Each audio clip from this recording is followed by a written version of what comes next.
and then a very spirited talk. I had a very hectic day today. You are aware the service session is on. So I don't have a PPT. I don't have a coherent line of thought, but I will try to speak from the heart.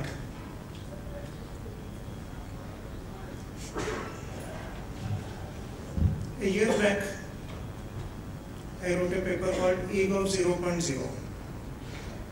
Everybody was talking of Ego of 2.0, 3.0. So I said, let's talk about Ego of 0.0. The fundamentals of e-governance, and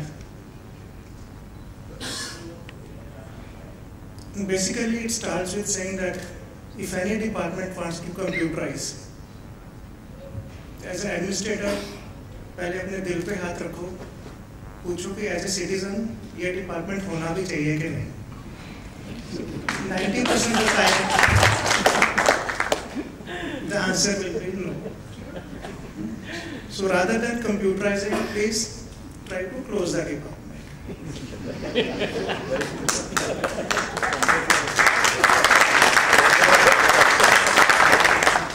You may have read recently that on one hand, Municipal Corporation was renovating, computerizing its software NACA. On the other hand, a file was moving that software NACA should be closed down. And as a citizen, actually that's a welcome step. So minimum governance is normally good governance. So I'm quite blunt in putting forward my ideas. I'm quite blunt on the government files. So many people feel unhappy with me. This week many bankers are feeling unhappy with me. Some of you may have read in the newspapers, last month actually, I passed 13 quite hard-hitting judgments against 9-10 banks, against 3-4 telecom companies. And really very highly pro-consumer judgments. I act as adjudicating officer under IT Act. So IT Act came in the country 12-13 years ago, 2008 amendments.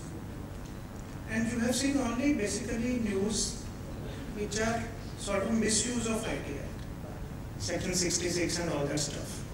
You have seen very little news about IT Act being applied for the citizens' benefit. Now, a lot of banking is going electronic. That's a very good thing. But the cyber frauds, e-frauds, a lot of people losing money through net banking frauds.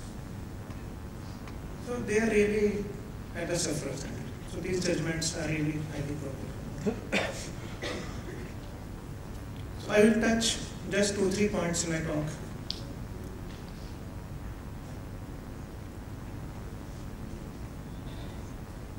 Maybe being an Agarwal, being a Baniya, ऐसे कि कोई भी computerisation करना है तो money trail को पकड़ो. पैसा आता है कहाँ से, जाता है कहाँ से. So we talk about Indian industry not being, Indian manufacturing sector not really coming up. We acting as cyber police, as software coders for other. So what do you really need? You need good infra. I am firm believer more than basically tax tweaking and all. It is ultimately bijli, pani, sadak. You want to set up a good manufacturing plant, what you need is electricity, reliable electricity, low cost, good water, all the fabricates need real huge amounts of water, and good transport sector. So for good infra, the government revenues and the government spending, that has really to be managed quite well, using a lot of IT tools. So that is actually where a lot of your business also lies.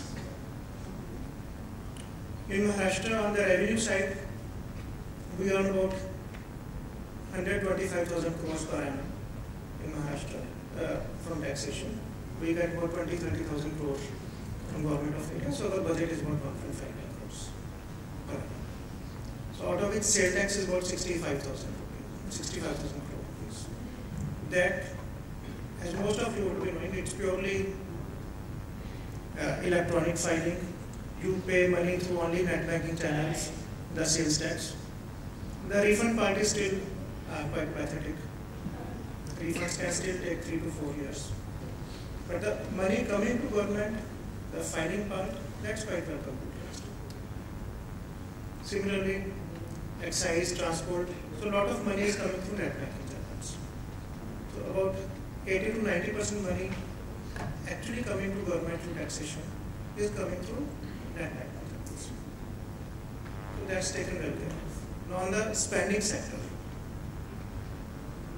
that's where use of IT can really change your and my life, taxpayers' life. Rajiv Gandhi famously said around 85, कि 101 रुपया निकलता है 15 पैसा पहुंचता है के पास. So if spending can be made efficient, lot of money can be saved, which can be pushed into infra, Bijli Pani se. So which can really transform our industry and transform citizens' lives. Now in the treasuries, about 80% of Maharashtra's bills have gone out RTGS. So that's where I am pushing really very tightly. That in our treasuries we should simply not have checkbooks at all. All of you know that it's painful to pay taxes to the government, but to get a check from the government, how painful it can be. All of you know that. As a businessman, as a citizen, as a beneficiary. So 80-90% of it is now totally RTGS. So money goes, you don't have to actually do 10 check up to a government office. So now we are trying to say that treasuries should actually, checkbook should be banned. So that should happen probably by May end. Now another good project which has happened in the meanwhile, which can transform the way money is spent, is UID, the Aadhaar project. As a citizen, the enrollment experience is absolutely third rate. Huge lines, people asking 100, 200 rupees, but at the back end, fantastic things are happening. And I am proud to say that 70-80% of the back end innovations are happening in Maharashtra. And Nandan Nilekani has acknowledged it publicly also at a number of forums. A lot of innovations, a lot of ideas are coming from my team here in Maharashtra. Our assessment is it can save actually 20%, 30%, 40% in a number of schemes. Scheme after scheme we are picking up. Ration card data, seeding it with UID numbers. Children's scholarship schemes, seeding them with UID numbers. Everywhere. Just like you have a golden ratio, there is a pretty rotten ratio of 30% on an average. 20% beneficiaries, 30% beneficiaries. They are fake. So, if UID is really done well, integrated into all the schemes, the backend is functioning well. Just imagine 20%, 30% savings of what amount? The subsidy at the moment in the country is 3 lakh crores per annum. 20-30% of it can be 1 lakh crore. Even if the scheme is 30% effective, 30-40,000 crores per annum can really transform our infrastructure. So that is one part. So money comes, money goes, better spending, UID friendly. That is one. Second, which our DIT Secretariat Government of India, Mr. Satyanarayana is focusing on is e-transactions. That citizens' interface with government should be painless, sitting at home, going to nearby cyber cafe. They should be able to transact, pay utility bills, get various certificates. So he says on DIT Electronic Niketan Delhi there should be a LCD on the top. So many e-transactions done. But at a few forums I have said that we would like to go beyond e-transactions, where E stands for eliminated transaction.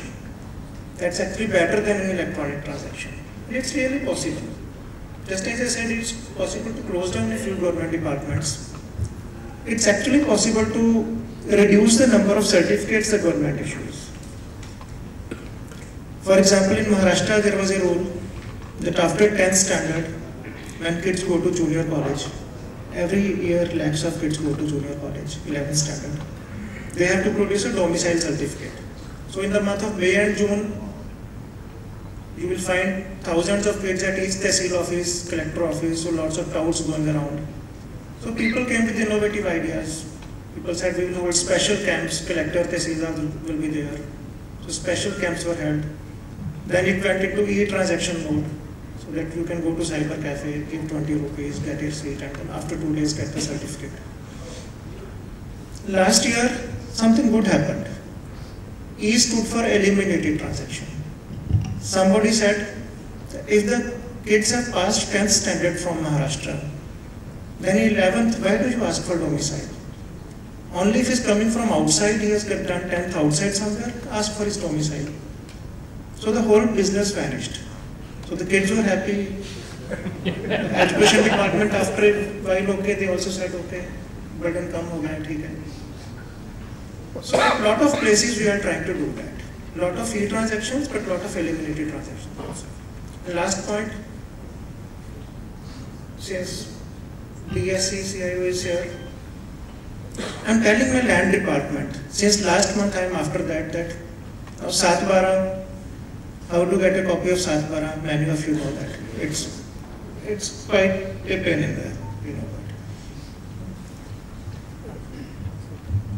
So they are trying to go e-way, e-talaki, e-chavdi, e-mojni karte hain, so survey thing you can actually apply online and all that stuff. But I'm telling them, why are you actually, you can download Satbara at home. So the mentality is still there that there is a paper. There is a document which you can download, you can digitally sign. Why can't we go totally demat like share market?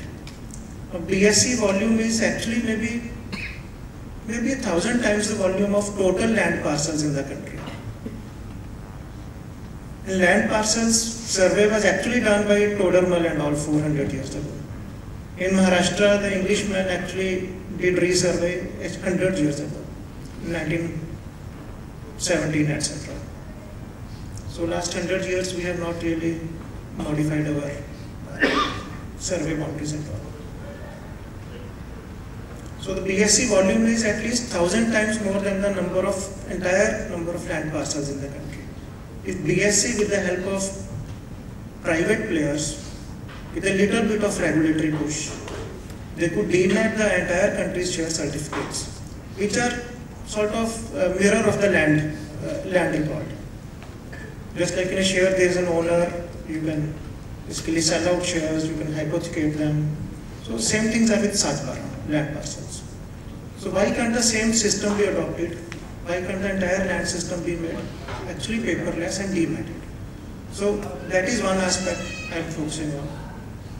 So these are the broad ideas. Money comes, money goes, focusing on that. E-transactions, focusing on that. Identity framework, focusing on that. Focusing on business intelligence tools. First presentation was on BI tools.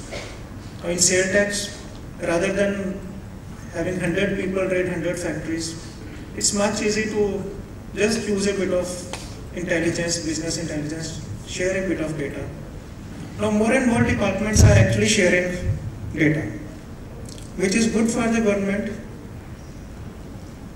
mostly bad for the businessmen, and sometimes bad for the citizens also.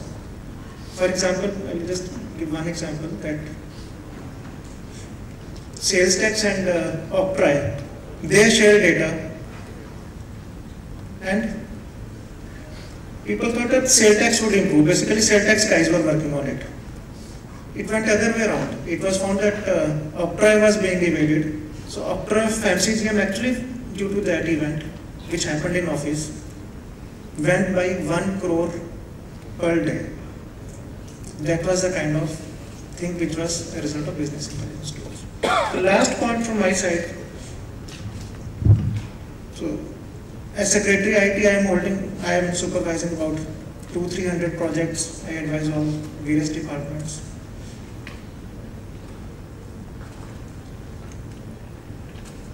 And one aspect I mentioned in a security conference also, that I'm wearing two hats. One is I'm doing quite a few things on privacy issues.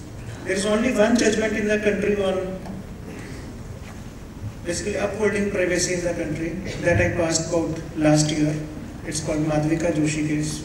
It was between two engineers, husband and wife, in a dowry case, where I said that wife had no right logging into husband's email and taking those printouts.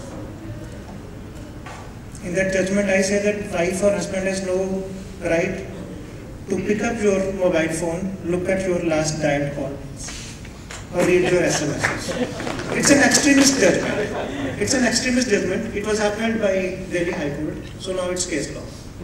It's the only judgment in the country of its kind. But I'm also handling two other projects which really impinge on privacy. One is UID, the other is Mumbai CCTV.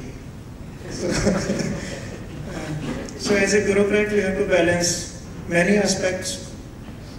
So on one hand, highly proactive kind of privacy judgment. On the other hand,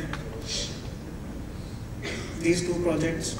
Similarly, on one hand, trying to promote use of electronic money transfers. On the other hand, coming down very heavily on the banks for lacuna in that. So I know all of you are waiting for food. So I will stop here, maybe one or two questions, because till now it has been sort of one-sided interaction. So I'm cutting down on my talk to at least hear one or two questions. Yeah, please. This electoral payroll, this electoral roll, election commission, why we can't connect it with the UID? Why we need every year review? Why we cannot use UID and connect the election electoral roll and make it itself automatic? Yeah, that's a good question. Yeah. I was in Election Commission of India for 4 years, 2003 to 7. There I merged two databases, the voter list and the voter card. So after that, from 2005 onwards, you see voter list has your photograph. So that had a huge impact in Bihar and UP on fake voting. So you are right. In South Korea, for example, even in Taiwan, they have just one database of citizens. One country home department maintains it, another department is there. So any citizen changes his address, he tells one government department, 18 days before so they don't have a separate voter list. 18 days before the election, they just print the voter list, basically as per the parliament or assembly boundaries. So here we have multiplicity of databases, multiplicity of departments. So that's why we need to cut down on some departments. Yeah, last question, please. Thank you for encouraging us to ask that question from you. Thank you for the encouragement to ask questions. Sometimes it's difficult to ask questions from government. But my question is, giving example of UID, sometimes when I look at the kind of news which comes in newspapers, I really feel amused and surprised that why do we have two government programs going after the same data? For example, NPR, National Population Register, and we also have a UID going parallelly. So I'm really confused to understand that which one has what benefits and why do we need both the programs to run nationally, parallelly. I also saw a recent newspaper report where Prime Minister had to chair a meeting with Mr. Chidambaram and maybe somebody on the other side to try and demarcate the area for both the guys. So somebody doing half India, somebody doing half India. So this is something which is very amusing and surprising, and I guess maybe you can just help us to understand this. Thank you. I am as clueless as you are. But many times it is turf war. So some sort of compromise was evolved, half of country.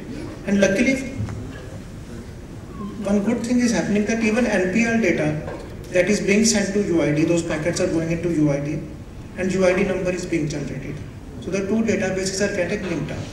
Why there should be two agencies in the beginning at all? That's the right question to ask, but I have no answer. But ultimately the two are yielding one UID number. So that's the good part. Please help us to save that money.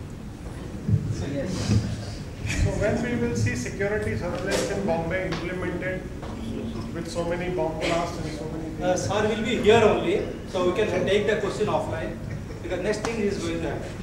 All right. Thank you so much.